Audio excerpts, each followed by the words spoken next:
Boa tarde a todos e todas as colegas que nos assistem aqui. Sejam bem-vindos. Eu espero que nós tenhamos, e tenho certeza teremos, uma tarde bastante proveitosa com as discussões acerca da Lei 14.181, que foi editada, cujo objeto é a prevenção e tratamento do superendividamento.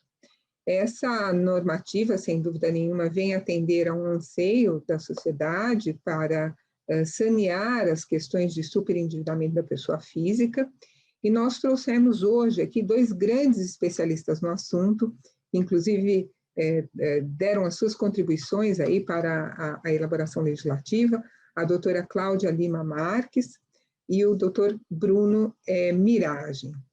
Eu, antes, sem maiores delongas, eu vou passar a palavra imediatamente para a doutora Cláudia, para que nós possamos ter tempo aqui, não só de ouvi-los, mas também de debater esse assunto tão importante e de interesse para a prática jurídica das advogadas, dos advogados que nos assistem, na assessoria que prestam a seus clientes. Eu vou pedir a todos os participantes que formulem as suas perguntas, os seus questionamentos, tragam os seus comentários aqui no nosso Q&A, e as perguntas serão respondidas e teremos aqui um debate bastante interessante. Então, a doutora Cláudia Lima Marques, ela é advogada e árbitra, pós-doutora e doutora pela Universidade de Heidelberg, na Alemanha, diretora da Faculdade de Direito da Universidade Federal do Rio Grande do Sul, professora titular da Faculdade de Direito da Universidade Federal do Rio Grande do Sul, presidente do Comitê de Proteção Internacional dos Consumidores e relatora geral da Comissão de Juristas do Senado Federal para a atualização do Código de Defesa do Consumidor. Doutora Cláudia, muito obrigada, agradeço em meu nome, em nome da ASP e de todos os colegas que nos assistem, das colegas que nos assistem aqui, e lhe passo a palavra. Muito obrigada.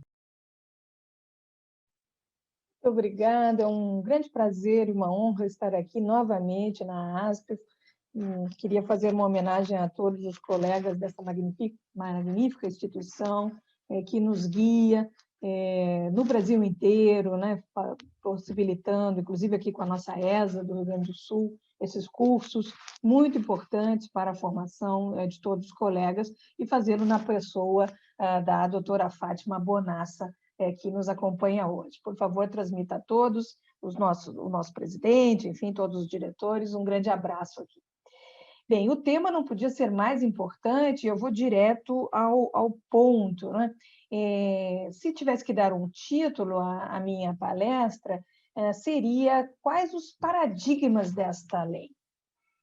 Ela tem uma história que eu vou explicar na primeira parte, as suas origens, as suas inspirações, né, que acho que pode ajudar o advogado a entendê-la melhor, e ela tem alguns instrumentos, alguns, vamos dizer assim, alguns mecanismos novos que entram no Código de Defesa do Consumidor. E vou deixar assim, os detalhes todos para o professor Bruno Miragem, eu vou ficar só nesses grandes temas, né? O professor Bruno Miragem, eu já estive com ele em outras ocasiões, tem uma maravilhosa palestra sobre esse tema. Então, vamos à primeira parte, né? Eu queria para introduzir uma citação do professor Ian Ramsey, que ele tem o livro, o melhor livro que tem sobre isso, que é Personal Insolvency in the 21st Century, né? Que é uma comparação entre os Estados Unidos e a Europa, os sistemas, né, europeus. E ele começa com um eminente civilista inglês, né, que estava preparando o Bankruptcy Act, que seria a lei de falência, em 1883, né? E ele diz o seguinte: olha, nós precisamos de um procedimento análogo à falência aplicável para o trabalhador, aquele que ganha pouco e não tem bens, né? Aquele que não pode falir, né? Assim como tem os grandes que não podem falir, tem os muito pequenos que também não podem ir à falência, né? Então, esse livro de Ramsey e essa citação, né, eu acho que resume o problema. No sistema da Common Law, esse problema está resolvido há muito tempo, porque alguns capítulos, o sistema de Fresh Start dos Estados Unidos, né, tem capítulos que podem ser usados pela pessoa física, né, pessoa natural. Mas no sistema continental europeu, e aí principalmente na França, né, Portugal e Espanha, isso vai entrar só no século XX, na legislação, enquanto nos Estados Unidos já está lá desde o século XIX, né? E entrará inicialmente em leis chamadas Leis do Combate à Exclusão Social. Olha que bonito, né? O título, Leis de Combate à Exclusão Social. A mais famosa é a Lei Neyertz, que é a lei francesa, né? Depois tem que ver direitinho o nome dele, mas que foi vamos dizer, o relator da lei, né? E essa lei, diferentemente dos Estados Unidos, ela propunha um plano de pagamento para a pessoa, vamos dizer, ser reeducada através do pagamento de suas dívidas, e não através da prescrição das suas dívidas, ou, no caso que também aparecia já na época, na Europa, né, desses bancos de dados negativos, que tem origem nos Estados Unidos justamente, que é uma forma de exclusão social, que nós chamamos aqui de negativação do consumidor, não é? Então, ele não tem mais nome na praça, ele geralmente tem até a figura, só no Brasil que tem, né, que ele empresta o nome de alguém da família para fazer uma dívida, né? E o que aconteceu com a senhora? Às vezes a gente pergunta, né? Eu emprestei o nome e não pagou, né? Então, quer dizer, foi também para o SPC, né? Então, esse fenômeno brasileiro, né? Bom, então vejam que essa evolução ocorre no mundo inteiro. Em 2012, eu tive a honra de participar no Banco Mundial, como revisora latino-americana, de um relatório que está acessível a todos, da vice-presidência do Banco Mundial, em que, liderado por Jason Kilgore, que é um dos maiores especialistas aí, Ian Ramsey é inglês, né? Mas Kilgore é norte-americano, e é o maior especialista do mundo sobre falência, vamos dizer, do consumidor ou da pessoa física, né? E esse estudo analisou 54 países no mundo, sendo 34 emergentes ou de média e baixa renda, né? O Brasil, inclusive. E chegou à conclusão que os países desenvolvidos, todos tinham uma lei sobre isso, todinhos. E que os não desenvolvidos daquela forma, né, ou de média e baixa renda, não tinham uma lei semelhante. Então, aí a gente já vê, numa visão mundial, né, e a conclusão é justamente sugerindo, não o formato da lei, não se é o sistema norte-americano, do Fresh Start, ou o sistema francês, esse ou europeu, que chama sistema da reeducação, né, porque é com um plano de pagamento, a partir de uma reforma da era Bush, do George Bush, quando era presidente dos Estados Unidos, os dois sistemas se aproximam um pouco, mas, sem dúvida, o sistema francês é o mais inspirador dessa nossa lei 14.181. Né? Bem, então o problema é esse, o que fazer, né? E outro ponto importante que eu quero discutir do Banco Mundial é que a primeira justificativa para o Banco Mundial se interessar sobre o tema era o empreendedorismo. Olha que bacana, bem norte-americano mesmo, não é? Isso aí eu fiquei impressionada. Por que o empreendedorismo? Estamos falando de consumidor. Consumidor é definido como leigo, aquele que não é profissional, né? E aí eles logo, já na primeira reunião, já explicaram. E disse assim, olha, o profissional, ele pode ir à falência. Ele tem dívidas profissionais, ele vai à falência. Mas, geralmente, hoje, nesse mundo mais, vamos dizer assim, terceirizado, né?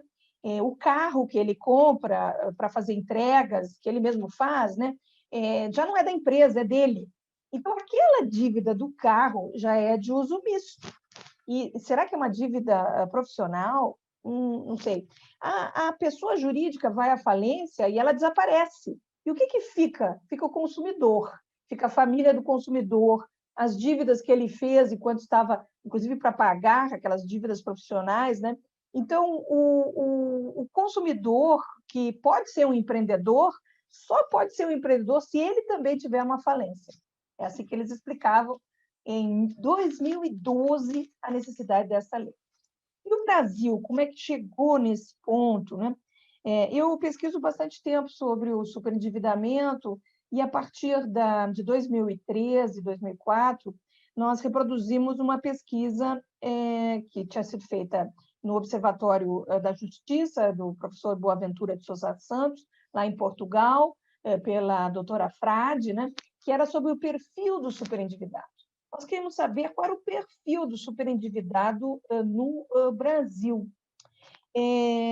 Então, reproduzimos, né, em 100 casos, era uma pequena pesquisa empírica, em 100 casos, em 10 comarcas, no Rio Grande do Sul, junto com a Defensoria Pública, algumas colegas, na época, as mestrandas do Tribunal de Justiça aqui do Rio Grande do Sul, e fizemos essa pesquisa, que foi supervisionada pela professora Rosângela Cavalazzi, lá da Federal do Rio de Janeiro, né, especialista em pesquisas empíricas. Tem o perfil que nós tiramos, que geralmente esse superendividado, né, que está ali recorrendo ao Estado, né, no caso, principalmente as defensorias públicas, mas depois alargamos para os PROCONs, né, ele é uma mulher, olha que interessante, né, a maioria dos endividados no país são homens, segundo o Banco Central. E ele precisa de ajuda do Estado para renegociar.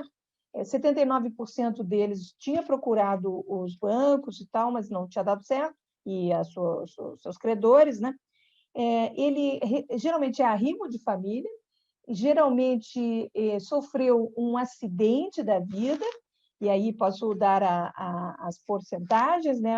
26% se trata de redução de renda, 24% se trata de desemprego, isso o desemprego na época era menos de 10%, mas ali, naquele grupo, aparecia o desemprego assim, muito forte, né? Divórcio, 5%, morte ou doença na família era um pouco mais, era 19%, né? E um grupo de uns 22% dizia que gastava mais do que ganha. Na época, nós estávamos estudando a divisão que faz a França entre superendividados passivos, que são esses que sofrem os acidentes da vida, né? E superendividados ativos, que são pessoas que realmente não trabalham bem com seus orçamentos e gastam demais, né? Por quê? Porque, como não tinha lei, né, a gente se interessava por essa divisão. Interessante é que a Lei 14.181, ela não usa essa divisão. Por quê? Principalmente porque ela foi adaptada para o Brasil, né, e ao contrário da França, que realmente é um processo administrativo e depois, num segundo momento, um processo judicial, mas é um processo, né? A ideia nossa era fazer algo parajudicial que levasse à conciliação das partes. Então, é uma audiência de conciliação para nós, né? E na Lei 14.181 entrou assim. Mas lá é uma audiência de plano de pagamento. Então, já vamos dizer, o fim de uma falência, né? Ou de uma recuperação judicial. Então, o espírito é um pouquinho diferente e ficou assim também na Lei 14.181. E como nós estávamos na Defensoria Pública, claro que 100% ganhava de 1 a 3 salários mínimos, porque a gente estudou os casos da Defensoria Pública, né? Então, tivemos que alargar essa pesquisa, e aí que vem, vamos dizer, a origem da lei brasileira, né? 2 magistradas que estavam na Universidade Federal do Rio Grande do Sul, fizeram a pesquisa junto comigo, né?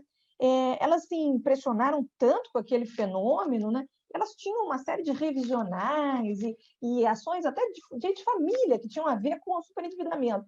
E elas disseram assim, mas por que a gente não vai tentar essa audiência de conciliação dos franceses? A audiência de conciliação dos franceses tem um segredo, tem 2 segredos, na verdade. O primeiro segredo é que, diferentemente da revisional, que é individual, e diferentemente do feirão de dívidas, que apesar de estar todo mundo junto, mas o consumidor é que vai no primeiro, que vai no segundo, que vai no terceiro, os franceses chamam todo mundo. E aí é uma espécie assim, de catarse coletiva, né? Lá é no papel, todo mundo faz uma proposta de pagamento, uma proposta de plano. e o que elas desenvolveram é brilhante, por isso eu faço sempre essa homenagem ao design de solução de controvérsias criado pelas magistradas Clarissa Costa de Lima e Karen Bertoncello, do nosso Tribunal de Justiça do Rio Grande do Sul. Elas ganharam o prêmio Inovari da magistratura por esse design. E, então, elas desenharam tudo, do chamamento aos credores, porque qual era a base que elas tinham aprendido lá na URGS, né? É a boa-fé, a chamada exceção da ruína, né, que existe na boa-fé. O que é boa-fé? Boa-fé é um pensar refletido. Se eu sei que o outro está na ruína, eu não posso levar ele mais à ruína, já é má-fé, né? Ou aumentar os meus ganhos, né? Duty to mitigate your loss. Você tem que diminuir as suas perdas, o seu ganho, vamos chamar assim, né? Então, nesse momento, é necessário cooperar, uma cooperação de boa-fé entre o credor que sabe que o outro está na ruína e quer pagar, e aquele que está na ruína e também quer pagar, mas não pode pagar exatamente assim como está. E esse design que elas fizeram, muito inovador realmente, mereceu o prêmio Inovari, é que elas juntaram todo mundo, o consumidor muito simples ali, né? Dizendo, olha, eu ganho R$ 1.000, tenho salário mínimo e tal, 1.000 e tanto, eu posso dispor da metade, né? 40%, com certeza, 50% eu posso dispor. Então, eu tenho 500 para pagar. Bem, eu tenho 500 para pagar, esse é o valor de uma das minhas dívidas. Se eu pagar essa primeira, eu já separo ela, né? Já não, tenho menos uma. Aí depois eu posso pagar 2 vezes 500, já tira a segunda. E o credor maior, que geralmente são os bancos ou, sei lá, os magazines, ele pode esperar 6 meses para receber. E, com isso, ele consegue o segundo segredo desse sistema, que é preservar o mínimo existencial, que os franceses chamam de reste à vivre. Isto é, no feirão de dívidas, 70% dos feirões de dívidas, segundo a Febraban, no ano passado, tiveram mais de 800, hein? Não funciona por quê? Porque ele compromete R$ 1.000. Ele até consegue, no primeiro mês, viver de favor, mas no segundo mês ele vai precisar dos outros, do restra vivre, vamos dizer assim, do mínimo existencial dele. Então, ele não consegue. Então, esse que é o design, né? O mínimo existencial vai ser preservado e ele vai pagando. E tudo congela as dívidas, porque é um acordo. Como não tinha lei, elas usaram o quê? O projeto conciliar é legal, o projeto do CNJ. Elas fizeram um acordo, por quê? Porque os juros no Brasil são muito altos, porque muitas cláusulas na época eram abusivas, hoje é difícil achar uma cláusula abusiva, mas, de qualquer maneira, aquilo congela, e o que a pessoa quer? A pessoa quer pagar, e eles imediatamente tiram o nome da pessoa do SPC, do Cadinho, do Serasa, enfim, dos bancos de dados negativos. E como a dívida está congelada, é uma nova dívida, vamos chamar agora, conjunta com todos, né? E um acordo para quê? Para ele sair do buraco, ele sair do problema, né? Então, esse é o design que está na lei. Foi criado por essas juízas e foi absorvido pela comissão de juristas, chamada aí em 2010 pelo eminente ex-presidente José Sarney. O presidente da nossa comissão foi o ministro Antônio Herman Benjamin, que eu faço uma homenagem pela sua sabedoria política e pelo trabalho magnífico que ele fez. Nós fizemos 6 meses só de negociação com a Febraban, que inclusive sugeriu vários dos artigos que estão hoje na lei, que não são sugestões só da comissão, mas foram oriundos dessa negociação com os interessados, vamos dizer, aqueles que têm mais experiência, né? O que demonstrou, e eu fiz uma análise de 6.125 dessas conciliações em bloco, oriundas do trabalho dessas meninas, que depois foi aceito pelo todo o Rio Grande do Sul, né? Em Porto Alegre também, no Sejusques se faz, né? Há uma cartilha da Ordem dos Advogados do Brasil, do Conselho Federal, onde estão todos esses projetos que hoje estão no Brasil inteiro, né? Tanto nos PROCONs, o PROCON São Paulo faz isso há anos, a Defensoria Pública do Rio de Janeiro também faz isso há anos, e eu estudei só o Sejusc aqui de Porto Alegre. Mas os dados são impressionantes. 87% das pessoas que precisam recorrer para renegociar, elas ganham de 1 a 3 salários mínimos. E por quê? Porque o mínimo existencial é quase o salário delas. Então, elas ficam com muito pouco para poder viver e pagar, né? Então, elas precisam desse arranjo que o Estado vai fazer para elas. O Estado, na forma de um conciliador parajudicial, né? O Estado, na forma de um PROCON, na forma de uma defensoria pública. Ou o Ministério Público também, às vezes, é PROCON, né? Enfim, por que a maioria são mulheres? Isso sempre me chamou muito a atenção. Mas, segundo narrações, há uma certa dificuldade das mulheres aceitarem qualquer plano de renegociação, porque elas ficam pensando justamente se elas poderão cumprir o plano. E já os homens têm uma maneira, vamos dizer, mais pragmática de pensar. Vou fazer o acordo hoje, se daqui 6 meses eu não conseguir pagar, bem, aí eu renegocio, né? Mas eu tenho 6 meses para me recuperar.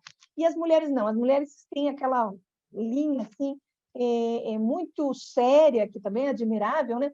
E talvez haja discriminação em relação às mulheres, aí não dá para ver na pesquisa, obviamente, da parte aí dos credores que não renegociam com as mulheres, elas precisam recorrer. Mas, de qualquer maneira, os dados são esses. Tem 20% de idosos. E por quê? Porque aí a pesquisa ela vai de 2005 a 2012 e nós já temos o crédito consignado, né? Então, realmente tem um grande grupo de servidores públicos, um grande grupo de idosos. E, surpreendentemente, os idosos são 11% aqui no Rio Grande do Sul, ali eles aparecem, 19% tem mais de 60 anos, e os super idosos, ou pessoas de mais de 80 anos, são 1%. Também bem impressionante. E se nós aumentarmos a faixa de renda para 5 salários mínimos, nós temos mais de 98% das pessoas. A faixa de mais de 10 salários mínimos é responsável por, eu acho que dá 1,2 ou 1,1, e mais do que 20 salários mínimos é 0,02. Então, vejam, quem ganha muito, renegocia. Eu tenho outros bens, vende os bens, dá um jeito, né? Mas quem é o nosso foco ali, foi, né, na lei, inicialmente, eram essas pessoas em que o mínimo existencial é talvez o maior dos direitos. Eu já falei muito sobre a origem da lei, que sempre me anima, essas pesquisas empíricas, mas agora o meu tempo já está correndo, eu tenho que mencionar as 5 grandes novidades, né? São 2 paradigmas, né? E 5 grandes novidades. Bem, os paradigmas, os senhores poderão retirar das modificações que foram feitas do artigo 4º, que o grande paradigma é o chamado crédito responsável, né? Que já estava lá no Banco Mundial em 2012, isto é, que a concessão de crédito tem que ser melhorada para ela não ser muito agressiva, não haver tanto assédio de consumo, né? Tanta falta de informação, principalmente para as pessoas que têm mais idade, pessoas que são analfabetas, que estão em vulnerabilidade. Agora temos os doentes de Covid, né? Pessoas num certo estado de necessidade, vamos chamar assim, não pode se aproveitar dessa vulnerabilidade agravada, a expressão que o professor Bruno, sem dúvida, vai mencionar, que é dele, né? Ou hipervulnerabilidade, expressão do ministro Antônio Herman Benjamin. Então, isso está também como um novo direito do consumidor no artigo 6º, inciso 9º. Eu vou ler para ser mais rápido. Veja, o novo direito do consumidor é a garantia de práticas de crédito responsável, de educação financeira, de prevenção e tratamento das situações de superendividamento, preservado o mínimo existencial, nos termos da regulamentação, por meio da revisão e da repactuação da dívida. Então, aqui entra o segundo grande paradigma, que é esse da preservação do mínimo existencial, né? Que está no outro direito, que é o artigo 6º, inciso 12º, que é o direito à preservação do mínimo existencial, nos termos da regulamentação, isso foi o acordo com a FEBRABAN, na repactuação de dívidas e na concessão do crédito. E aí que está porque eu falei vamos dizer, da doença, quando ele já caiu em superendividamento, né? Eu não falei da vacina, que a vacina é a melhoria do mercado de crédito, que o professor Bruno Miragem vai dar mais detalhes, né? Bem, então vamos esses são os dois grandes paradigmas da lei, nós podíamos resumi-los, né? Que é para sair de uma cultura da dívida, da exclusão social, como afirma a exclusão social, né? A finalidade máxima da lei, isso está no artigo 4º, inciso 10º, né? Para uma cultura do pagamento. E aí é bastante importante vamos dizer, esses dois paradigmas aí que vêm para mudar a história. Então, vamos ver as 5 grandes novidades dessa lei, né? O que muda no Código de Defesa do Consumidor? Mudam, né, os artigos 4, 5, que são as instituições desses núcleos de conciliação, né? O 6, que são esses novos direitos, o 51, que algumas cláusulas abusivas específicas, né, para crédito, né? É tímida essa primeira parte, mas, vamos dizer, foi uma parte muito importante, principiológica, assim, do caso. E depois entram 2 capítulos, né? O primeiro capítulo seria da prevenção e do tratamento, que já tem algumas sanções também, e o segundo capítulo, que eu já falei, que é o da conciliação. Então, para resumir e terminar essa minha contribuição aqui, o que muda realmente no Código? Primeiro, essa ideia de prevenir o superendividamento através de práticas de crédito responsável garantidas pela lei. Não é que o Código não tivesse nada, tinha o artigo 52, por exemplo, mas ele não esclarecia que precisava entregar cópia do contrato, agora precisa entregar cópia do contrato, que precisava fazer um resumo para as pessoas. Quantas prestações são? O que custa botar lá um resuminho? Agora tem que botar, inclusive, na fatura, ver que interessante. Porque, às vezes, as pessoas são cobradas e muita cessão de crédito é feita, ele acha que pagou, mas já tem outras dívidas, porque houve uma cessão de crédito, não foi lhe comunicada, apesar do Código Civil afirmar que deveria, né? E ele não, vamos dizer assim, ele não tem muita educação financeira e ele não tem controle da dívida, ele não sabe o que ele realmente está para pagar, né? E como é que ele vai pagar isso? É impossível. Então, tem que melhorar esse sistema, né? E coisas básicas como informações obrigatórias, a chamada oferta prévia, que é uma manutenção da oferta por 24 horas. Não custa, né? Mas isso é para diminuir o assédio de consumo. Tem que diminuir essa pressão, essa facilidade. A expressão está na diretiva europeia. A publicidade também, se bem que houve alguns vetos, né? Mas a publicidade ela não pode ocultar os riscos da contratação. Por exemplo, se eu contrato no mesmo banco que eu tenho tenho meu seguro-saúde, tenho cartão de crédito e tal, pode ser que, ao não cumprir um contrato, todos os outros sejam rescindidos ou tenham que pagar imediatamente. Então, esses riscos do crédito têm que ser informados, né? A proteção especial do consumidor idoso, analfabeto, doente, estado de vulnerabilidade agravada, ou se a contratação envolver prêmio. Porque eu quero contar uma história da minha família, né? A minha avó, muito querida, né? Quando começou esse negócio do crédito consignado, ela gostava muito da Hebe Camargo, né? Ela viu uma propaganda, me liga e disse: eu vou fazer um crédito consignado. Mas, vó, a senhora tem poupança. A senhora tem casa, o que a senhora quer? Não, mas parece que tem um prêmio aí de uma casa própria que eu posso dar para o teu tio, que não tem, que não sei o que lá. Eu disse: vó, não. Mas é um projeto público, eu quero ajudar o presidente da época, né? Eu disse: não, isso não é público, isso é privado, a senhora tem poupança, a senhora simplesmente não precisa disso, vó. E ela não fez. Mas, vamos dizer, ela se tentou por aquilo, né? Então, nós temos que pensar que a publicidade de crédito ela deve ser feita de uma forma muito especial. Nesse sentido, é uma pena alguns vetos, né?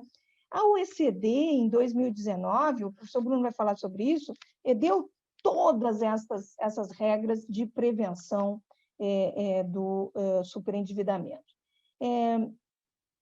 O segundo ponto, eu já falei, que é melhorar a lealdade, a boa-fé na concessão, né?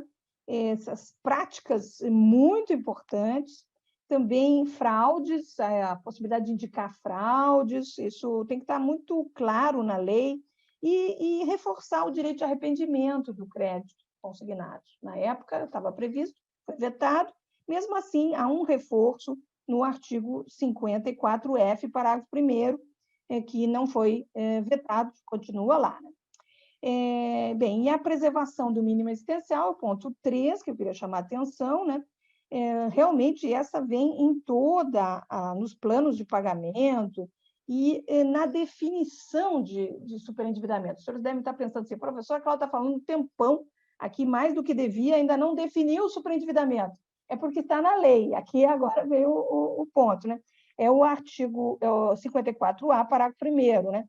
Entende-se por superendividamento a impossibilidade manifesta de um consumidor, pessoa natural, de boa-fé, pagar a totalidade de suas dívidas de consumo, exigíveis ou vincendas, sem comprometer o seu mínimo existencial, na forma da regulamentação, que será regulamentada realmente por decreto, possivelmente, ou por regulamentação do Banco Central. Não se sabe ainda se está fazendo sugestões sobre isso.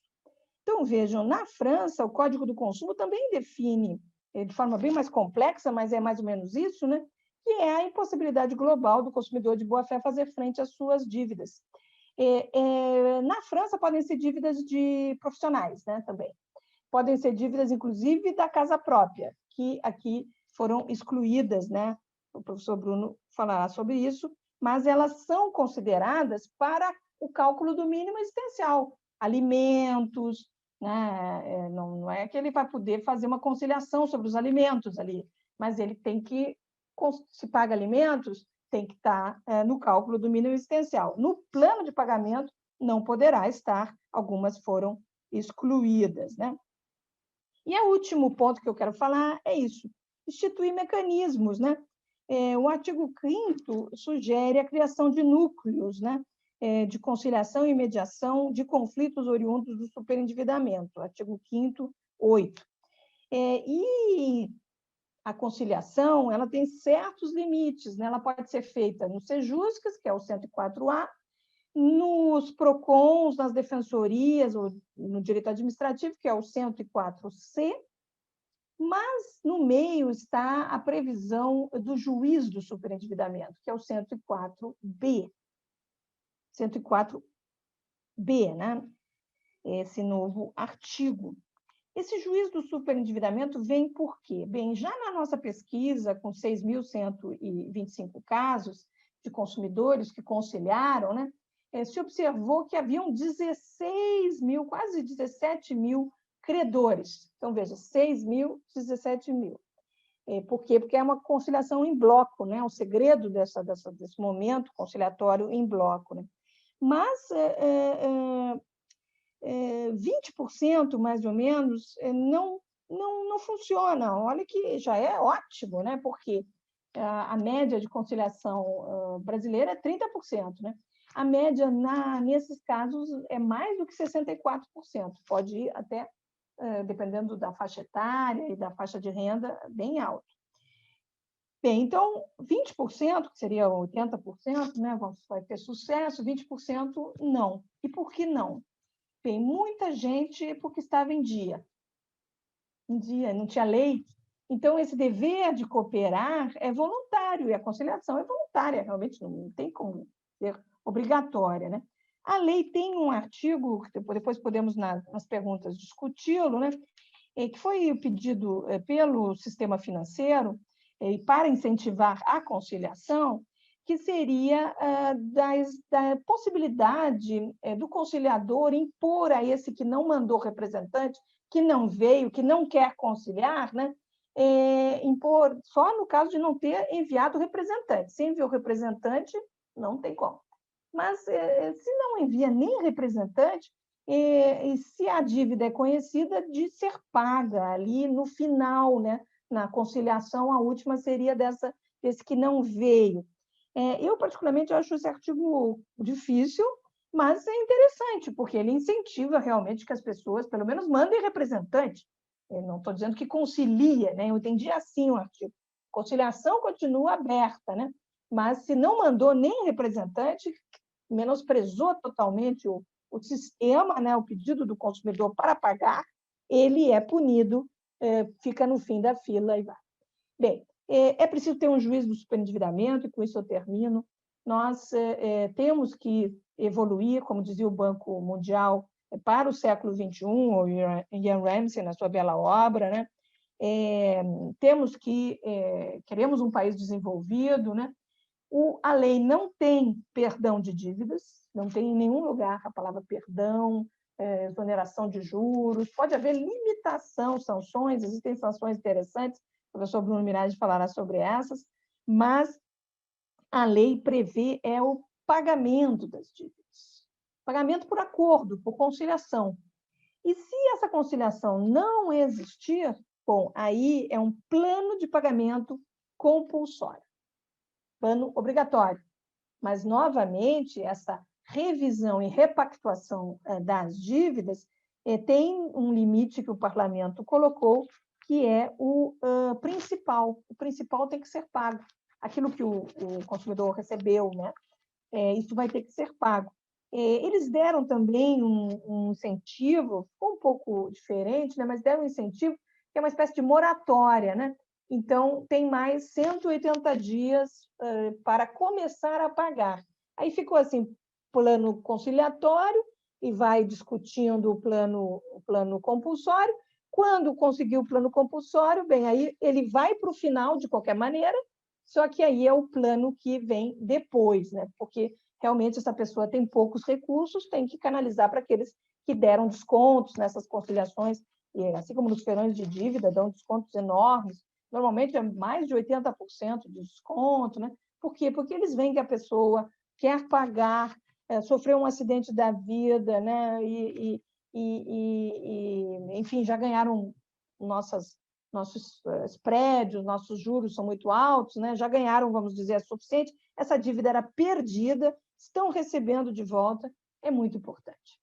Bem, esse sistema é belíssimo, ele já está em andamento, eu já recebo de vários defensores e PROCONs do país inteiro casos em que as pessoas se notam que são superendividadas e que há esse novo direito de repactuação, de cooperação para um plano de pagamento, sem perdão, um sistema vamos dizer, que mantém o mínimo existencial das pessoas, o mínimo de sobrevivência, mas que os reinclui, né, na sociedade. Então, é uma lei belíssima, agradeço muito ao senador Rodrigo Cunha, ao deputado Cartafina, à deputada Mariana Carvalho, ao senador Ferraz, todos que trabalharam e sugeriram, todos os senadores e deputados que sugeriram, aí de São Paulo, o doutor Celso Russomano, enfim, tantos que colaboraram para fazer esta belíssima lei que foi sancionada, então, no dia 1º de julho, publicada no dia 2, está em vigor, e agora o que nós temos que fazer é transformá-la ainda mais conhecida, né, e utilizada. Eu tenho certeza, e a Ordem dos Economistas do Brasil calculou, né, que ela vai trazer de volta cerca de 350 bilhões para o país, que é o mínimo existencial, que são essas dívidas perdidas.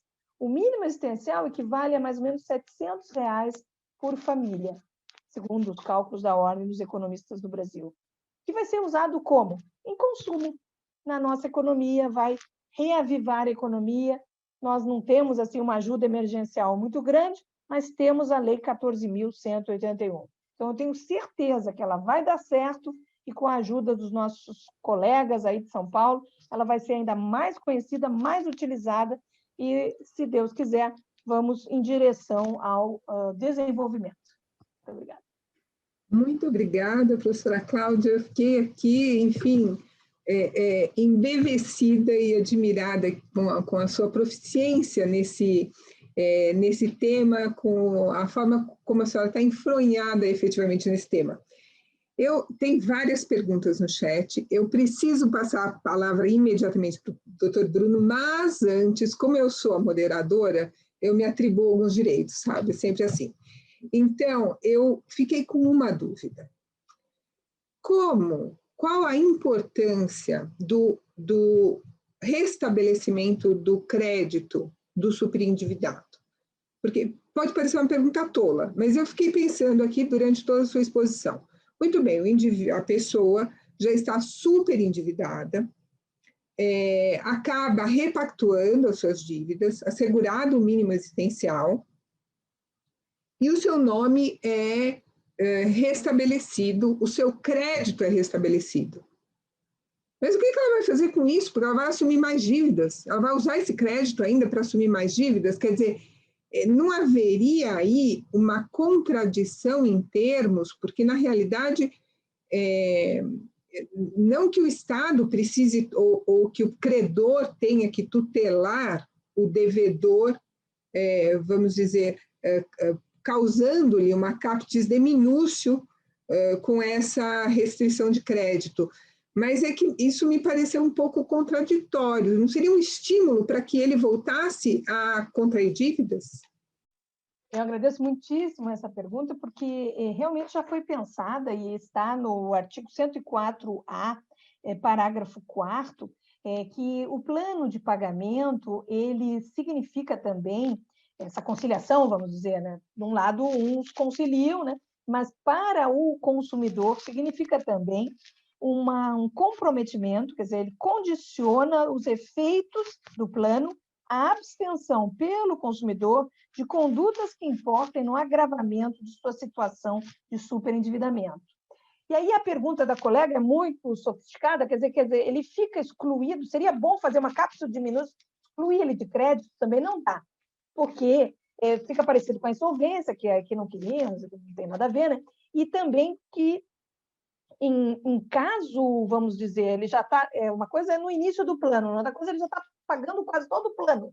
Então, ele, obviamente, não vai estar prejudicando o pagamento se ele receber um novo crédito, né? E também pode acontecer uma emergência, né? Doença, às vezes é necessário um novo crédito. O segundo ponto que vem implícito na sua importante pergunta é se deveria haver, como na França há, um banco de dados específico de superendividados. A opção da comissão foi de não criá-lo. Por quê? Porque tramitava e foi aprovada realmente a lei do cadastro positivo, né? Que a lei do cadastro positivo, ela não é negativa, mas ela vai mostrar que ele, obviamente, é um superendividado, né? Então, há instrumentos já no país para que o credor, vamos dizer, identifique a situação de superendividamento e agora, inclusive, a obrigação dele identificar, né? Ao avaliar as condições dele de pagar, ele vai ter que mencionar, eu tenho esse plano de pagamento, eu já paguei 75% do plano, eu tenho, vamos dizer, suficientemente verbas e pé, eu tenho um novo emprego, eu tenho não sei o quê, entendeu? Aí a avaliação do credor vai fazer esse freio e contrapeso, né? Então, e aqui faço uma homenagem também à doutora Cleissa Costa de Lima e Karen Bertoncello, porque elas que criaram essa ideia de, no acordo, na conciliação, ele assinar, e elas sempre mencionam, no final, a pessoa compromete a não prejudicar a dívida, o pagamento, né? Por quê? Porque é uma nova dívida que ele assume agora com todos aqueles credores. Na nossa pesquisa, nós estávamos e continuamos, né, mas infelizmente não tivemos tantas pernas assim, mas nós tentamos examinar e desses 6.125, nós não achamos até agora um que não pagou. Sabe, um que caiu de novo em superendividamento, não achamos. Não é que não exista, mas até agora nós por CPF, né, tem uma certa dificuldade assim. Mas realmente, por que eles pagaram? Porque é vamos dizer assim, um incentivo que a pessoa recebe e também um momento de muita catarse, né? Porque, imagine, já frente a um credor, né, as pessoas já choram. Né? Agora, 5 credores, a maioria tem entre 3 a 5 credores. Então, os 5 credores ali, 2 bancos, né? Então, a pessoa tem que explicar que se divorciou, que se desquitou, trocou de casa, mas ou então perdeu o emprego, né? Agora na Covid isso vai acontecer muito, né? Olha, né? 38% da população teve redução de renda, né? E o credor entende. mas ela também entende que aquilo ali é o limite máximo, que aquilo é o fim da linha, vamos dizer assim. Não dá para esticar mais a corda, né? Ali acabou. A lei também proíbe que em 2 anos ele possa utilizar novamente. Depois de pago, ele tem 2 anos de moratória que ele não pode cair em superendividamento. Isso tudo copiado da lei francesa, que é uma lei para a reeducação financeira. Meio duro o negócio, mas eu acho que ficou bom porque também exige boa-fé de ambos os lados, comprometimento, né? E não dá aso ao moral hazard, né? Que é aquele que se aproveita da lei, né? Então eu acho que ficou bem desenhado. Mas a sua pergunta é excelente.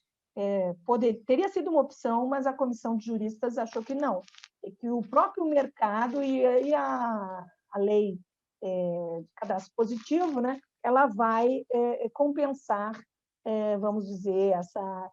Agora, se concederem crédito para o superendividado, é um crédito irresponsável. Aí já entra no tema do professor Bruno, que aí realmente Tá bom. ele quer não receber, né? Aí ele matou a pessoa. Muito obrigada, professora Cláudia, inclusive, pela resposta. Então, eu passo a palavra, por favor, para o professor Bruno Miragem, a quem eu agradeço imensamente, em meu nome, em nome da ASP e de todas as colegas e colegas que nos assistem aqui. O professor Bruno é advogado e parecerista, mestre e doutor em Direito pela Faculdade de Direito da Universidade Federal do Rio Grande do Sul, professor associado da Universidade Federal do Rio Grande do Sul, e ex-presidente nacional do Instituto Brasileiro de Política e Direito do Consumidor. Muito obrigada, professor Bruno, o senhor está falando. Obrigado, doutora Fátima, a quem eu cumprimentando a colega, também a nossa presidente da Associação dos Advogados, doutora Viviane, deixo aqui meus cumprimentos, meu abraço, a toda a equipe técnica que viabiliza estes eventos tão importantes da nossa ASP, e minha querida professora Cláudia Lima Marques, né, com quem eu tenho tido a oportunidade aí de, além de todas as outras atividades, participar de eventos agora já sobre a nova lei, e a todos os nossos colegas advogados que nos assistem nesse evento. Eu, na verdade, parto, né, daquilo que já nos colocou muito bem a professora Cláudia, né, em relação às características desta lei, né, mas, sobretudo, em relação à sua repercussão, né, e a sua repercussão prática no direito brasileiro, na experiência brasileira, no mercado de crédito brasileiro a partir de agora. Né. Eu tenho costumado usar a expressão lei do crédito responsável. Esta é uma lei do crédito responsável.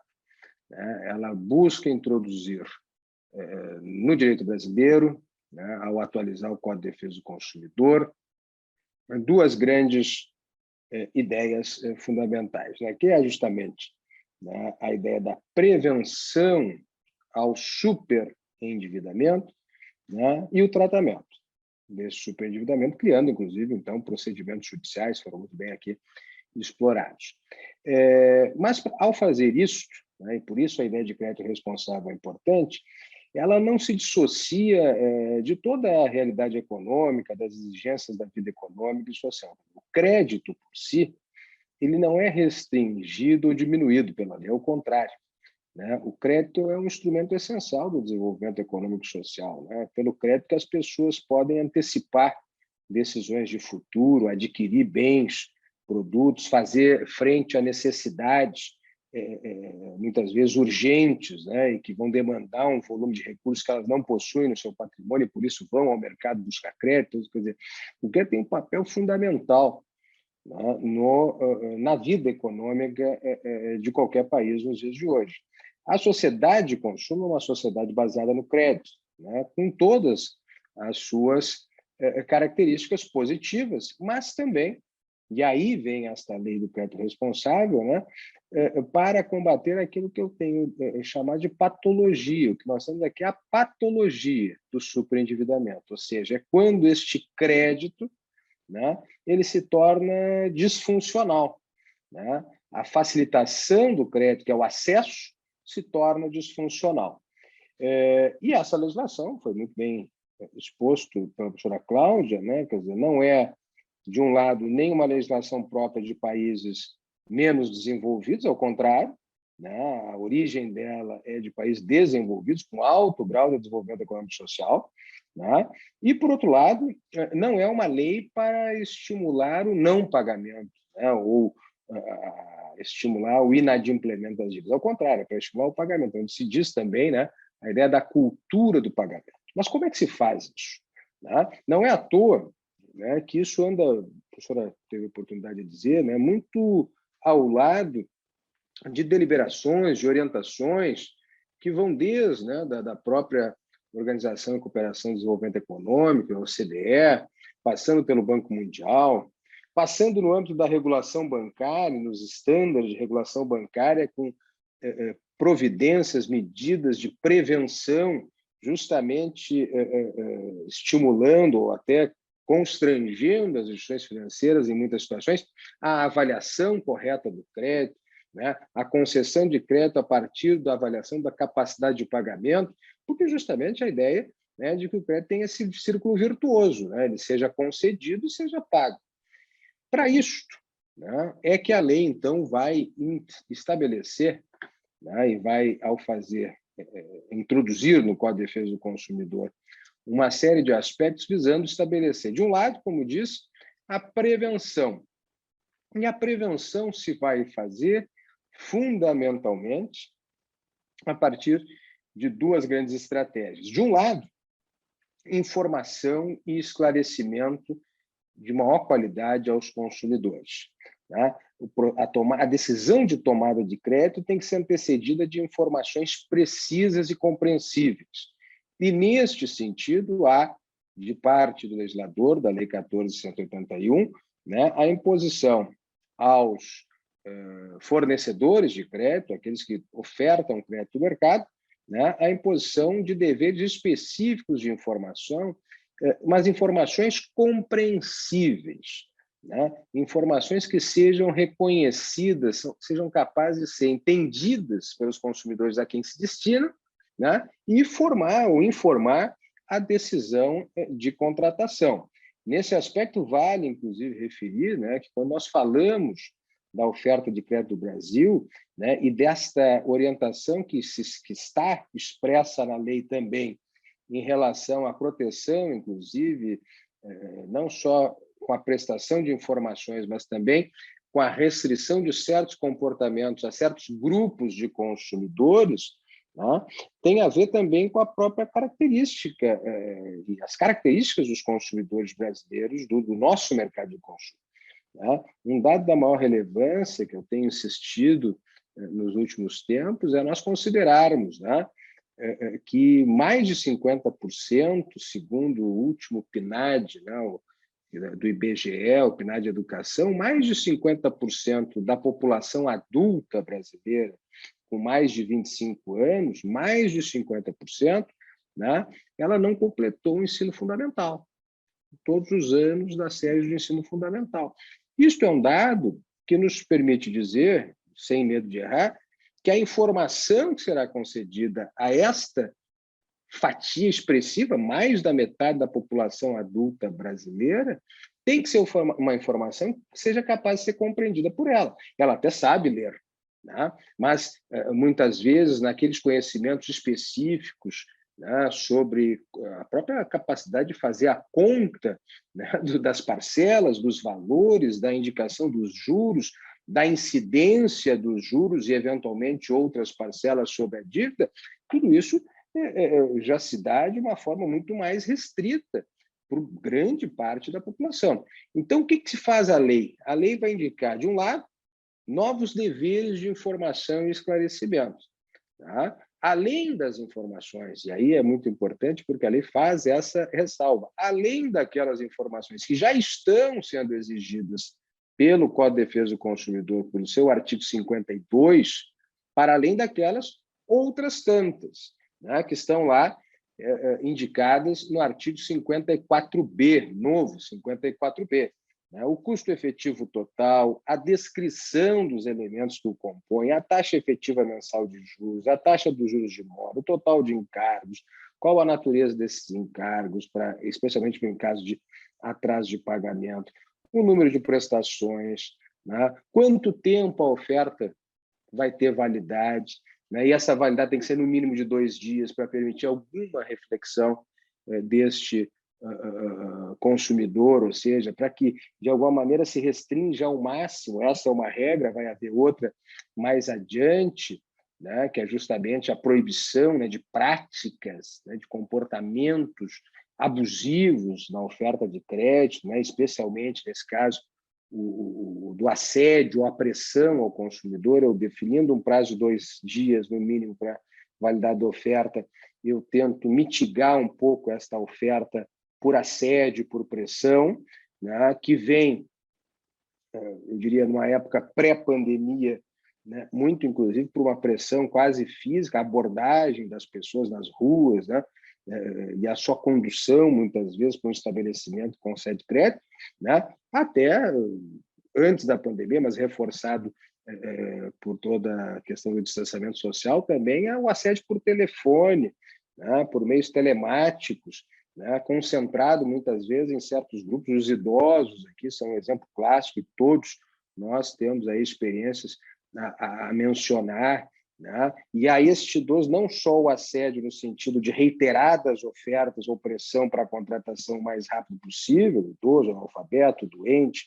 ou qualquer outro com estado de vulnerabilidade agravada, mas também, muitas vezes, e a lei se dá atenção a isso, né, muitas vezes por estratégias de ocultação de certas informações ou para dificultar sua compreensão, né? Aquela oferta por telefone que dá as informações, até formalmente, muitas vezes presta as informações, mas de forma rápida, né? Sem que o consumidor tenha condições sequer de notá-las ou de compreendê-las, né? Tudo isso, né? Então, mais informações, né? E a restrição a certos comportamentos por parte dos fornecedores de crédito, né, são decisivos para se estabelecer regras de prevenção à situação de superendividamento.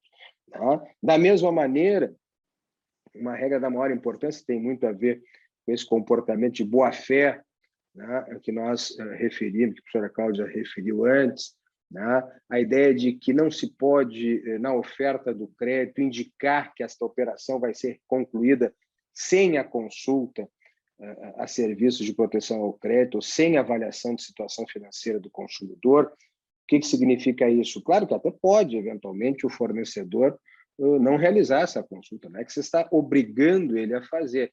Até, vale dizer, em algumas situações, essas obrigações podem até vir de fonte regulatória, né? Quer dizer, se estabelecer como critérios de concessão, de avaliação da capacidade econômica. Mas, por outro lado, né, a indicação antes da contratação de que não vai ter consulta ao sistema de proteção ao crédito, nós conhecemos isso, né, muito praticado no mercado. Significa o quê? Me perdoem a expressão mais popular, né, mas é dar corda em casa de enforcado. Né, como disse muito bem a professora Cláudia antes, quer dizer, é se aproveitar de alguém que já está numa situação econômica de tal grau de exposição a essas dívidas e dar-lhe justamente a condição de se superendividar, né? Porque já estará no sistema de proteção ao crédito. Então, estas condutas, sejam mais informação, seja restrição a certos comportamentos que são definidos como práticas abusivas, né, vão no sentido, precisamente, de se prevenir o superendividamento. Até outras providências muito práticas também, e, aliás, né, estamos aqui num público de advogados, portanto, que tem conhecimento muito preciso sobre situações concretas que envolvem a questão do superendividamento. A própria obrigação, por exemplo, de se identificar o agente financiador, né? Quem é que está concedendo o financiamento? Porque nestas cadeias de fornecimento de crédito, especialmente do crédito de consumo das pessoas de menor renda, né, é muito comum haver, né, ajustes dentro da cadeia em que nós temos ou correspondente bancário uma instituição financeira, eventualmente, logo em seguida, como foi bem dito, né, a cessão desse crédito para um terceiro, né, de modo que quem vai vir a cobrar do consumidor do futuro, né, aquelas condições originais e, eventualmente, condições que sequer foram apresentadas corretamente a ele, será alguém que o consumidor sequer sabe quem é, né, porque ele contratou com A, né, que, por sua vez, era correspondente de B e que cedeu o crédito a C ou a D. Né, e, nestes casos, né, a identificação, para que o consumidor tenha precisão, inclusive, né, sobre que dívida se trata, com quem contraiu, né, é uma informação que tem que ser estabelecida. A própria avaliação das condições de crédito é uma condição que deve preceder a oferta. A informação clara, né, e adequada do consumidor, né, e essa informação clara e adequada, não só na lei do crédito responsável, mas no direito do consumidor como um todo, eu insisto sempre nisso, é uma informação compreensível ao destinatário. Quer dizer, não basta prestar informação, ela tem que ser entendida. Se ela não for entendida e, portanto, direcionada para o público certo a quem ela se destina, né? A linguagem de um determinado público de consumidores de uma determinada linha de crédito, por exemplo, não vai ser a mesma, necessariamente, de um outro público, né? De pessoas de menor escolaridade, por exemplo, né? Ou de pessoas, muitas vezes, de idosos, por exemplo. Então, esta informação, esclarecimento, né, ela tem em si um dever que é um dever quase uma obrigação de resultado por parte das instituições concedentes de crédito. Tem que se informar de modo que o destinatário da informação compreenda estas informações. Por outro lado, né, a lei traz um elemento de grande importância que é construído já pela doutrina e pela jurisprudência, não apenas em relação a contratos de crédito, de consumo, mas na visão mais ampla sobre os contratos, na dogmática dos contratos em geral, mas que agora vem para texto de lei, que é justamente a definição da conexidade contratual.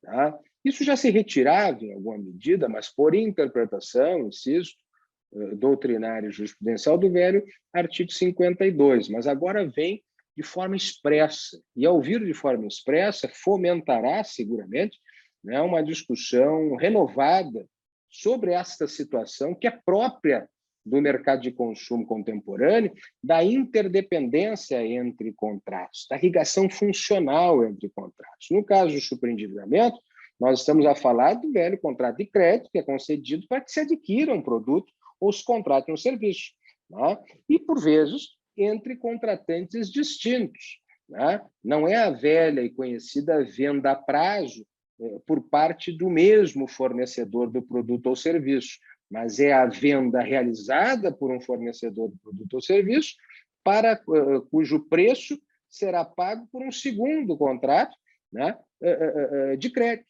típico de crédito. Né? E na vida prática, o que nós percebemos até aqui, percebemos até aqui em inúmeras situações. Né? Embora esses contratos estivessem ligados, não raro, o destino dos contratos, muitas vezes, era separado. Né? Muito comum. Tomei crédito para comprar um produto, o produto eventualmente teve algum problema, teve um vício, né? Eu devolvi, ou eventualmente implicava no direito de arrependimento, né? Compras à distância. Só que esse contrato da compra e venda, esse contrato da prestação de serviços se resolvia, se extinguia por qualquer razão, e o contrato de crédito permanecia. Né? Esta vinculação agora legal entre eles é da maior importância para justamente permitir, né, que o destino de um seja o destino do outro. Né? Portanto, haja uma vinculação funcional entre eles, uma interdependência funcional, né, de modo que muitas vezes que não passe mais a ocorrer do consumidor eventualmente ficar sem o produto ou serviço, ou não ter a prestação ajustada, né, mas permanecer obrigado, não raras vezes, né, por largo tempo, com o pagamento da dívida em relação à vantagem que ele não obteve, por qualquer razão. Esta conexidade gerará N efeitos da maior importância. De um lado, uma maior, a partir de uma ideia de interdependência em relação aos destinos de ambos os contratos, uma maior corresponsabilidade. né, entre aquele fornecedor que se utiliza do crédito para facilitar a venda do seu produto ou a prestação do seu serviço, ele vai ter, de alguma maneira, também de ajustar esse comportamento seu, né, e a sua eventual responsabilidade, até por forma de contrato interno entre as partes, entre os fornecedores, dentro da cadeia, né, com o concedente do crédito, né, porque agora o destino de ambos está ligado expressamente por lei. Né? De outro lado, também, há, dentro dessa ideia de conexidade, uma série de estratégias, né, que a própria legislação vai estabelecer, né, numa situação que ainda hoje, né, para certo público, especialmente consumidores de maior renda, não é tão usual, mas para consumidores de menor renda ainda é muito presente, que é a do famoso cheque pós-datado ou pré-datado, né? Quer dizer, então esses cheques, né, eles acabam também expressando, né, uma forma de pagamento de um contrato que vai ser conexo, desse contrato que vai ser conexo, e também, né, em relação ao administrador ou emitente do cartão de crédito, né, especialmente quando esse cartão de crédito for oferecido pelo mesmo grupo econômico. Não, situações por demais conhecidas também. Né? Quantos e quantos grandes fornecedores do varejo, né, que, ao estabelecerem braços, né, do seu grupo econômico, né, em instituições financeiras de crédito, né, hoje tem, inclusive, mais vantagens, mais resultados econômicos ao fornecer crédito do que o próprio produto que vende a varejo. Né? O grande ponto de lucratividade é o crédito, mas na hora de definir, digamos, a destinação, a vinculação, melhor dizendo, dos contratos, tenta separar.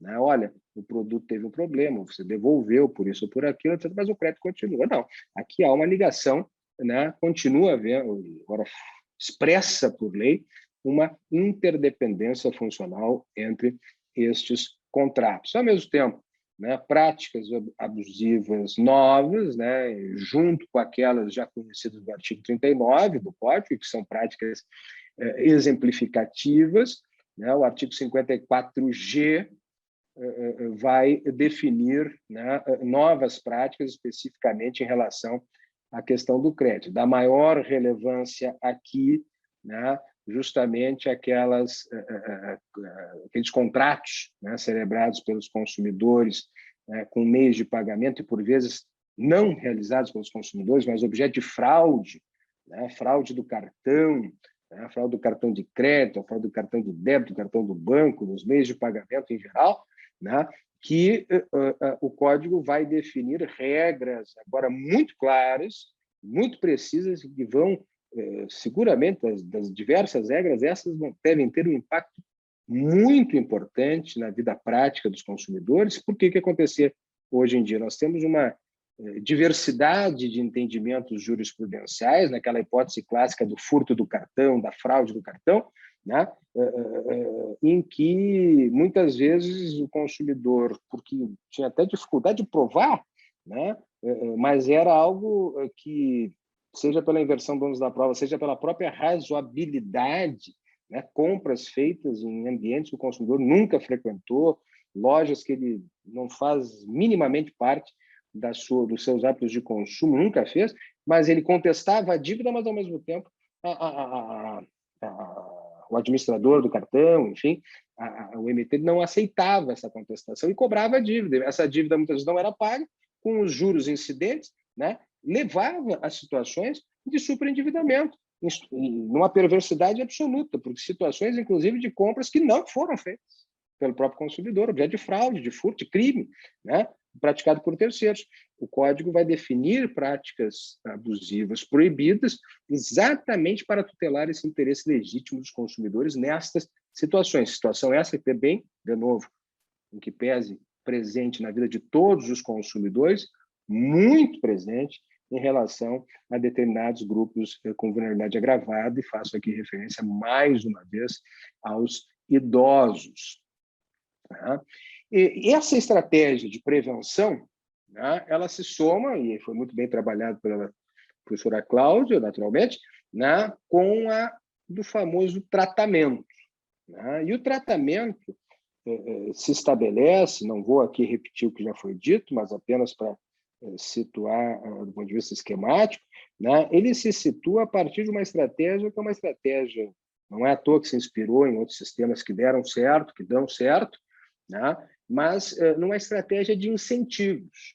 Tá? Uma estratégia de incentivos. A própria conciliação, né, ela vem, embora a lei diga, né, expressamente, olha, isso aqui não substitui, não é a insolvência civil. Não substitui, não é porque não pode ser mesmo, né? Porque a insolvência civil se revelou um sistema que não é eficiente para tratamento dessas situações. E não é eficiente por N razões.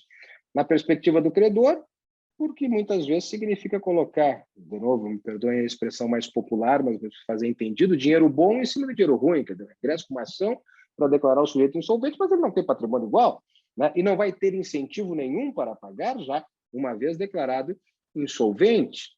Né? Por outro lado, né, quando se trabalha numa ideia de conciliação, em que se assegura o pagamento do principal corrigido monetariamente, num prazo definido de até 5 anos, com a primeira parcela em até 180 dias. Né? Portanto, uma perspectiva, justamente, agora, dos credores de efetivamente receberem, se não todo o crédito, parte dele, e parte substancial. Por outro lado, né, a ideia desta possibilidade, na perspectiva do interesse do consumidor, de, então, reorganizar. Porque, na prática, o que se fazia? Né? E o que nós temos hoje? É um quadro quase de autofagia.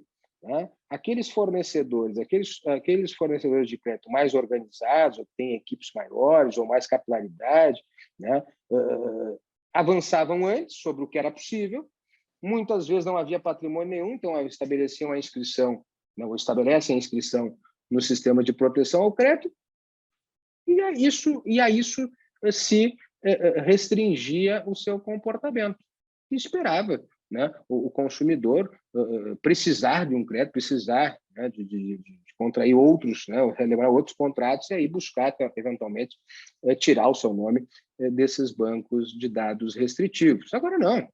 Agora se tem uma ideia, primeiro, né, e aqui a comparação é inevitável, né, com a figura, a semelhança que nós temos, claro, todas as diferenças, guardadas todas as proporções possíveis, todas as questões possíveis, né, em relação à própria recuperação de empresa. Qual é a ideia? A ideia é de manter o sujeito, manter o consumidor no mercado, manter o consumidor ativo, né, e fomentar o pagamento para isto, para este fim. Né? A conciliação global, né, seja esta conciliação, né, e aí a professora trouxe muito bem, né, a ideia de a justificativa do porquê a participação inicial do juiz, o requeiro ao juízo. Né? Mas eu também posso, e se torce, né, porque toda lei também é implementação, e essa implementação virá da iniciativa, da criatividade, da energia dos envolvidos, da advocacia, né, dos órgãos do Sistema Nacional de Defesa do Consumidor, das próprias entidades representantes dos credores. Né? Esse processo de conciliação vai ser organizado, né, o mais possível, de modo a que ele ocorra da forma mais rápida, mais eficiente. Né? Certamente se vão aperfeiçoar mecanismos, inclusive a míngua da regulamentação, né, do mínimo existencial, né, se estabeleceu por força, né, de um acordo, né, para a construção de um consenso em relação ao texto da lei, de que ele será objeto de regulamentação infralegal, mas observem que, a par disso, não é necessariamente só em razão deste acordo, vamos dizer assim, porque, de fato, o mínimo existencial ele vai depender de família a família. Né? A própria noção de pobreza, que como ela é medida pelas estatísticas, né, pela ciência estatística no mundo inteiro, como é que se faz? Se faz per capita, renda per capita. E, naturalmente, esse mínimo existencial per capita será diferente de família para família. Quantos filhos tens? Qual é a renda? Né? Qual é o comprometimento? Há uma renda familiar? Há uma renda individual? Como é que...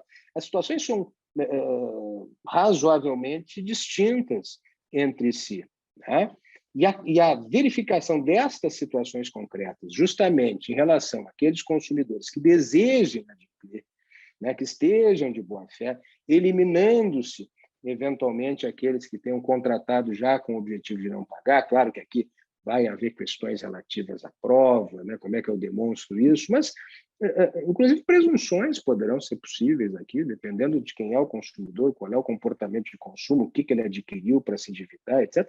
Tudo isso, a prática, a partir de agora, de implementação da lei, vai nos fixando, né, vai nos oferecendo determinadas balizas, determinadas orientações. Tá?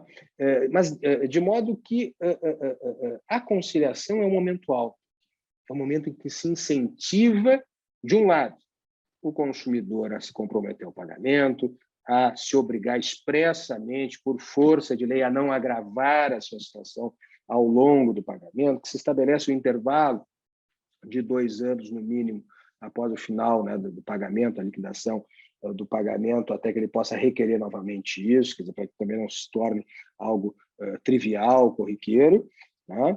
Mas garantindo a ideia, garantindo ao credor a possibilidade de ele receber, no mínimo, o principal corrigido monetariamente no tempo. A construção disso se incentiva pela conciliação, mas, ausente a conciliação, há esse incentivo, e aqui foi muito bem colocado também pela professora Cláudia e pela doutora Fátima. Há esse incentivo que fica, tá, para que, especialmente aos credores, compareçam e compareçam ativamente, compareçam com esta disposição de conciliar, que é decisivo aqui. Nós temos uma experiência, me permitam, estamos no público de advogados, nós temos uma experiência recentíssima ainda, né? Mas da conciliação do Código de Processo de 2015, né? Que nós estamos vendo, né? Em alguns processos, a dispensa da audiência, olha, não há interesse por isso, por aquilo, né? Ou não se considera vivamente, né, a possibilidade de conciliação. Aqui não se tem essa alternativa. Aqui a conciliação ela não é uma fase de passagem, ao contrário, né? Ela é, do ponto de vista ideal, inclusive, o momento específico no qual nós vamos ter a solução desta questão. E apenas não havendo isso, se vai para, né, e aí a este momento se dá a ideia do processo, não é por acaso isso também, o nome aqui diz muito, né? Nós estamos a falar aqui de um processo de repactuação das dívidas. Repactuar, renegociar, conciliar, construir uma solução comum.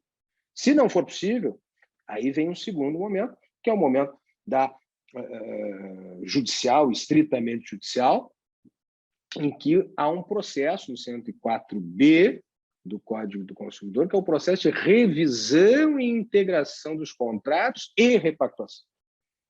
Então, esse poder revisional do juiz, o juiz vai aí ter, né, o poder de verificar, mantidas as balizas legais, né, do pagamento do principal, nos prazos definidos na lei, mas aí ele tem um poder, que é esse poder de definir, junto com as partes, não vai ser isoladamente, mas vai criar, inclusive, a sua própria técnica, com o auxílio dos advogados, dos mediadores, enfim, né, o plano impositivo, né, esse plano obrigatório, né, de pagamento, né, o plano judicial compulsório, para usar a terminologia da própria lei.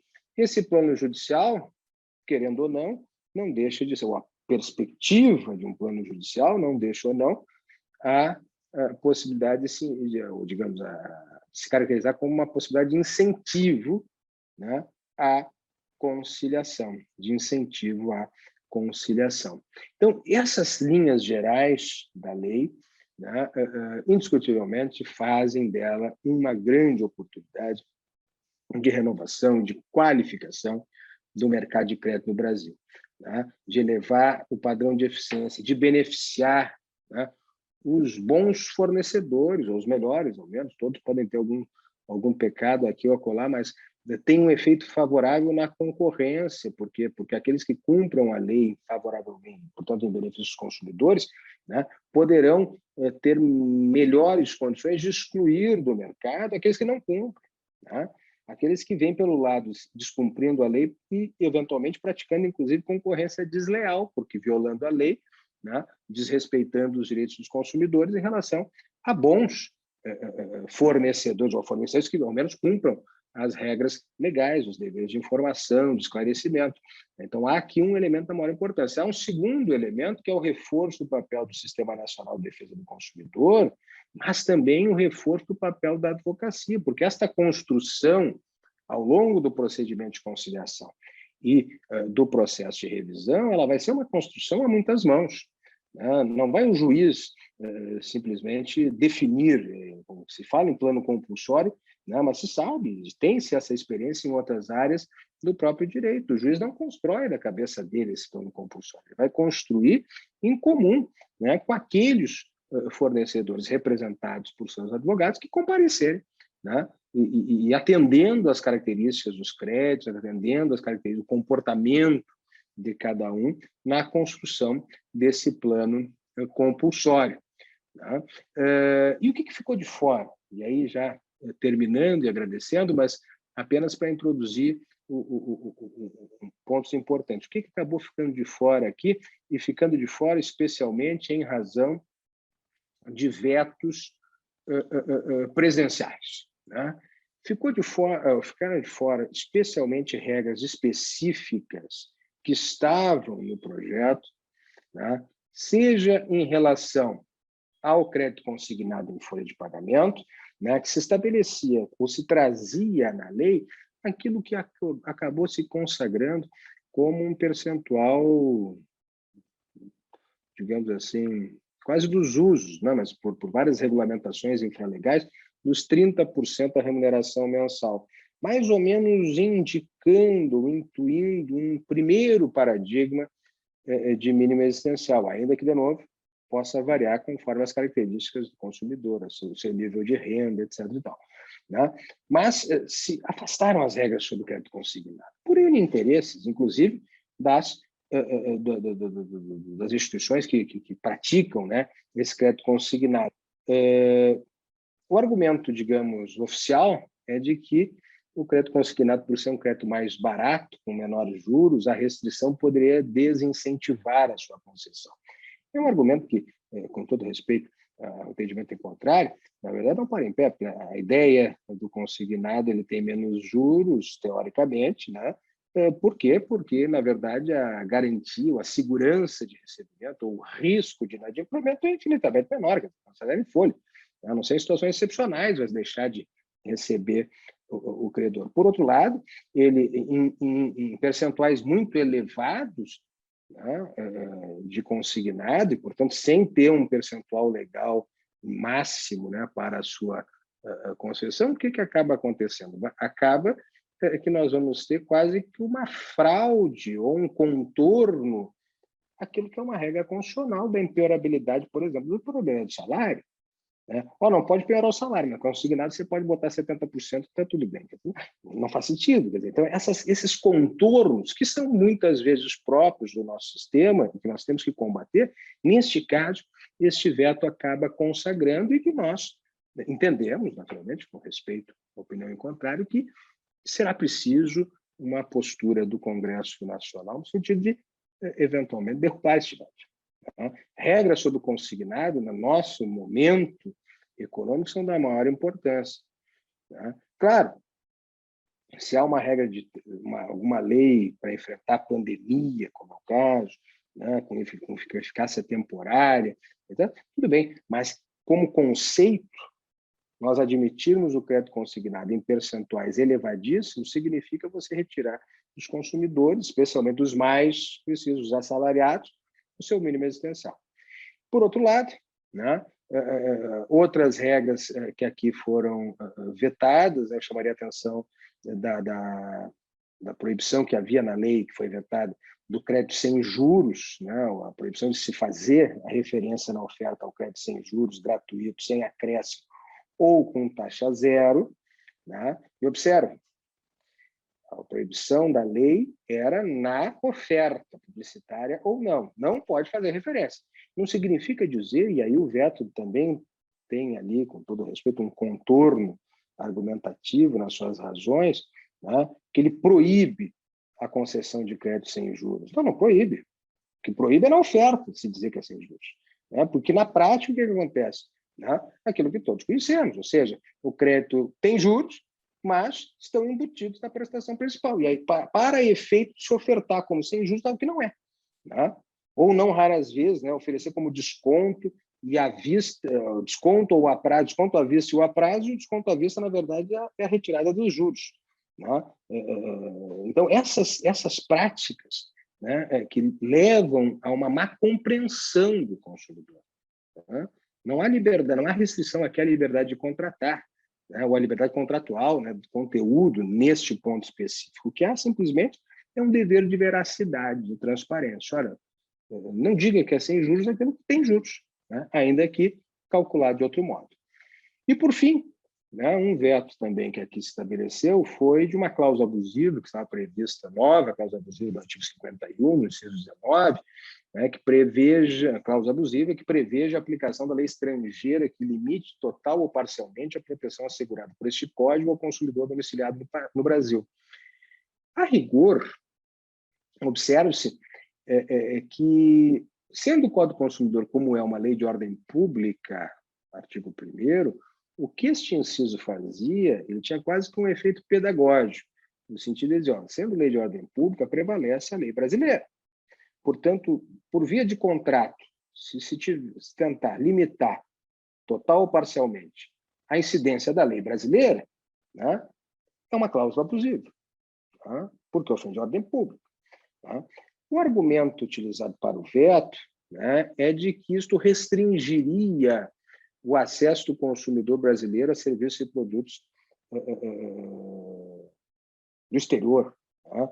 Ou mesmo no comércio eletrônico. Não faz nenhum sentido, né? Nenhum sentido, porque, a rigor, o que esta regra está fazendo é dar mais segurança e explicitar algo que já está no código, né? Que já está no código, né? Então, que é justamente garantir ao consumidor brasileiro a proteção da lei brasileira, né? Não merece ser mantido também esse veto, mas, naturalmente, para tanto, né, deverá haver aqui não só uma mobilização, mas, igualmente, um convencimento do Congresso sobre a conveniência e a necessidade, eu diria até, de derrubada dessa decisão, destes vetos do senhor presidente da República.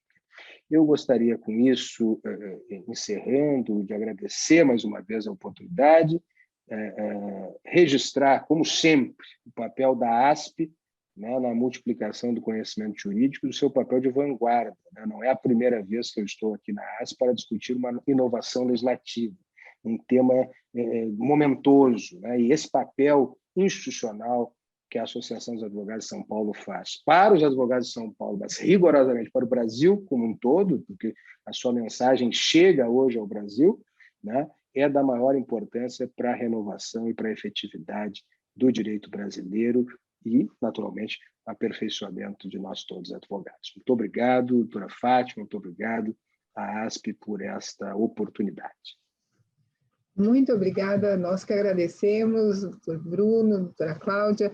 Eu, na qualidade de vice-presidente da ASP e de associada também, eu fico muito honrada, muito lisonjeada com as palavras elogiosas, tanto as suas quanto as da doutora Cláudia, e realmente para nós, da associação, é uma grande, esse reconhecimento mostra que nós estamos no caminho certo e que nós estamos aqui justamente para não só facilitar o exercício da advocacia por todos os associados, mas para trazer a todos também essas novas portas, abrir janelas de conhecimento e fazer com que todos possam sempre se atualizar para uma prática mais eficaz mesmo da advocacia. Mas esse reconhecimento, sem dúvida nenhuma, é muito lisonjeiro. Nós temos aqui várias perguntas, e várias delas têm a ver com as pessoas jurídicas.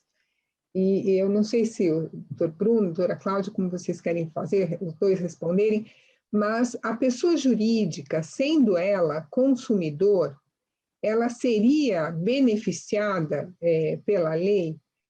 Aqui a referência das perguntas basicamente em dois caminhos. Um caminho, a pessoa jurídica, a microempresa ou a empresa individual, e o outro, numa situação em que há uma desconsideração de personalidade jurídica, por exemplo, e atingindo o patrimônio dos sócios, e essa empresa está superendividada na qualidade de consumidor. A lei se aplicaria a essas situações da pessoa jurídica? Muito obrigado. Eu também respondi algumas das perguntas, porque o tempo é curto, né? Mas agradeço muitíssimo um grupo muito interessante de perguntas, que eu copiei todas, né? E vou refletir ainda mais sobre algumas delas, mas dei algumas respostas provisórias, né? E esta realmente veio mais do que 3 vezes, né? Essa pergunta, e em outras discussões também, eu não sei, nesse caso, a opinião do professor Bruno Mirage, mas eu acho que pelo histórico da lei e também por algumas das suas, vamos dizer, dos seus termos, a lei se aplica à pessoa natural. Quero destacar alguns desses. No artigo 4º, sobre a Política Nacional de Defesa do Consumidor, ela menciona a educação financeira e ambiental dos consumidores, no inciso 9º, mas no inciso 10º, ela menciona expressamente que essa prevenção e tratamento de superendividamento como forma de evitar a exclusão social do consumidor. Então, excluir pessoas jurídicas não tem sentido, assim, não é? E é realmente naquela parte da história, né, que já tem a falência, já tem tudo, né? Mas no artigo 5º, que é, vamos dizer, uma coisa é a política, né? Por que tem essa lei? A segunda coisa, os instrumentos dessa política. E no artigo 5º, inciso 6º, afirma, né, a instituição de mecanismos de prevenção e tratamento extrajudicial e judicial do superendividamento, como vimos, né, e de proteção do consumidor, pessoa natural. E aqui eu acho que está a resposta. O que está fazendo? Está protegendo de forma especial vamos dizer, nesses artigos introdutórios, né, e nos 2 capítulos, a pessoa natural. Na definição de superendividamento, que foi aquela que eu mencionei, novamente a mesma expressão retorna, né? Vamos ver, 54, agora eu teria que procurar aqui. Né? Consumidor, então, entende por superendividamento e possibilidade manifesta que o consumidor, pessoa natural, pagar a totalidade de suas dívidas de consumo exigíveis e vincendas, sem comprometer o mínimo existencial. E aqui também aproveito para responder algum outro grupo de perguntas que era sobre o mínimo existencial, se o fato de não ter regulamentação prejudica. Não, o mínimo existencial é uma expressão constitucional, não é dessa lei, né?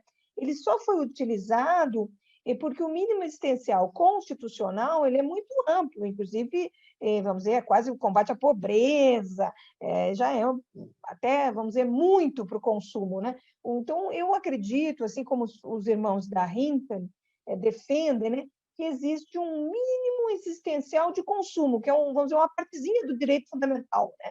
Que está nessa lei, mas que será, sem dúvida, regulamentado, talvez no futuro, ou talvez nunca seja regulamentado, e não há lacuna quanto a isso, né?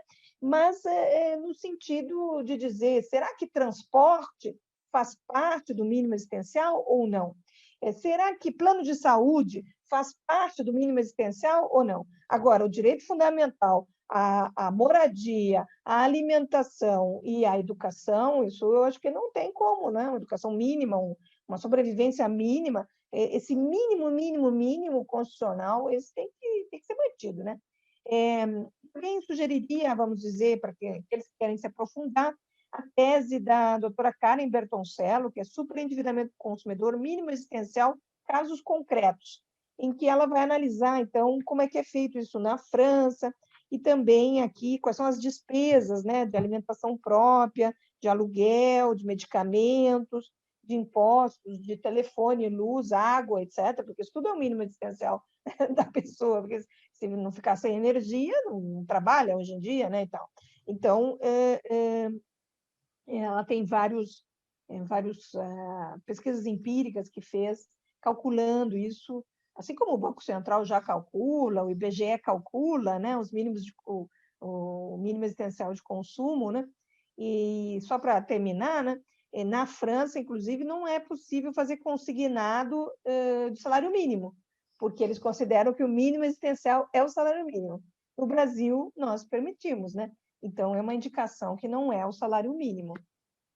Nessa linha, professora Cláudia, na verdade, o consignado já morreria no nascedouro, né? Porque o foco do consignado sempre foram os proventos de aposentadoria, especialmente das pessoas mais idosas, e que justamente o provento de aposentadoria seria o sinônimo do mínimo existencial, ainda mais em se tratando de uma pessoa idosa e que certamente conta com outras necessidades, né, de medicação, enfim, de moradia, de cuidadores, de cuidados extraordinários que uma pessoa mais jovem não necessita. Então, até essa questão do consignado, eu acho que é muito delicada no âmbito dessa regulamentação mesmo, né? Talvez o consignado precisaria eu Uma sei, lei, né? mas eu vou provocar esse questionamento. A senhora não considera que uma lei específica não seria bem-vinda, até para detalhar qual seria a possibilidade da prática dos empréstimos consignados, e até tratando de um outro tema, que é justamente o direito de arrependimento no consignado, né? Como que o devedor ou o tomador do empréstimo se obrigaria, vamos dizer, validamente, em primeiro lugar, porque grande parte dos consignados, e o professor Bruno tocou um pouco nisso, acaba sendo contratado até por meios, né, por telefone, enfim, por outros meios não necessariamente presenciais, ou enfim, até por agentes, vamos dizer assim, muito menos capacitados do que as instituições financeiras, bancárias e etc. Então, será que não seria necessário, até para proteger essa população que é mais vulnerável, uma regulamentação até mais paternalista e mais protetiva, assegurando, claro, o direito de arrependimento, condições mínimas, inclusive de definição desse mínimo existencial? Eu agradeço muitíssimo a pergunta e eu realmente acho, né, talvez diferentemente não sei se entendi bem o professor Bruno, que os vetos eles realmente foram negativos, né, porque ali havia um início de regulamentação do consignado, não era o fim, né, mas era um início. E é um tema, sem dúvida, sensível, é um tema que, de alguma forma, também é político, né, foi uma proposta pública, né, porque antes era proibido, depois foi permitido, teve muito sucesso, ajudou muito as pessoas, então, de forma alguma, a regulamentação deveria impactar negativamente a existência desse mínimo, mas regulá-la. Então, o que foi feito? Foi uma regulação mínima, daqueles 30% mais 5%, e um direito de arrependimento, porque se é um crédito bom, a pessoa pode se arrepender em 7 dias ou não, e teria que devolver todos os valores, os juros até, os impostos. Seria uma espécie assim, de vencimento antecipado, já tem no Código liquidação antecipada, já tem no Código de Defesa do Consumidor esse direito, né? Mas ele é pedagógico no sentido de poder liberar essa pessoa, porque senão não fica liberado mesmo, né? Até os herdeiros vão ser, porque o crédito consignado ele perdão da palavra, imexível, né? Segundo o STJ. Então, o direito ao arrependimento é uma compensação desses perigos, porque ele significa que vai retirar da pessoa, durante muito tempo, grande parte, ou pelo menos uma parte significativa dos seus proventos, né? Num futuro, assim, de 5 anos, e coisa assim, não, agora o crédito consignado vai até, né? Enfim, então, por isso seria muito salutar esse direito de arrependimento. Então, realmente, a pergunta seria melhor uma lei? Eu também acho que seria ótimo uma lei de usura. Os franceses nos disseram o seguinte, olha, não é possível fazer essa lei de superendividamento se o país não tem usura. Eles têm usura e têm o superendividamento, e não quebraram nenhum banco até agora, né?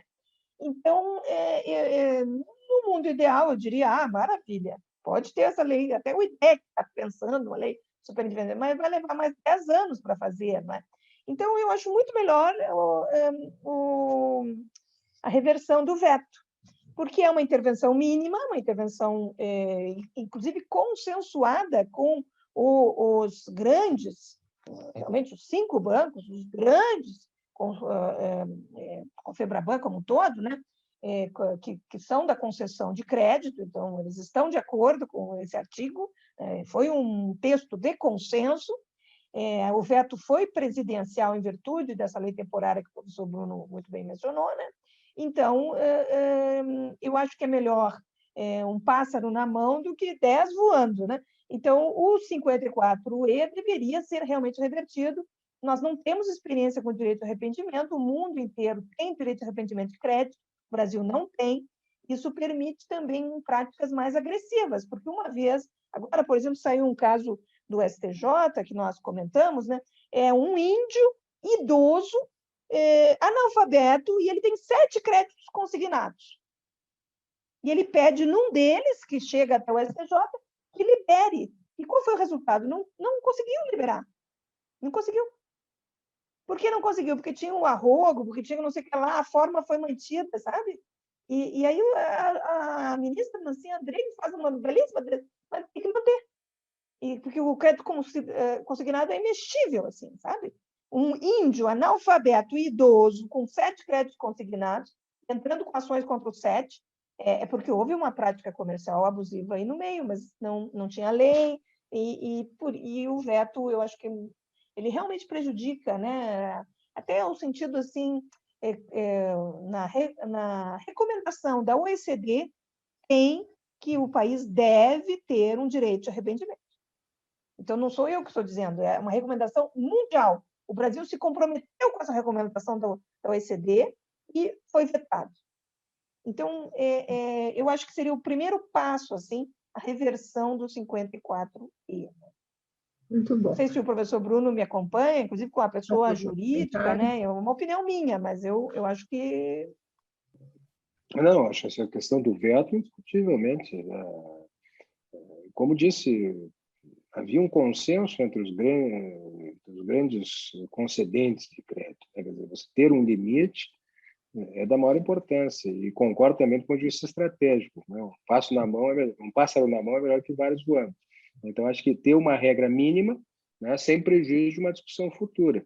Né? O que ocorre aqui? Né? É que o crédito consignado também além desta função positiva, né, de acesso ao crédito, seja por aposentados, né, inicialmente, mas hoje, rigorosamente, né, de todos os assalariados, ou quem tem uma fonte que permita a consignação em pagamento, né, ao lado disso, ele também se tornou, em muitas situações, né, permitiu e permite, em muitas situações, alguns desvios. Né?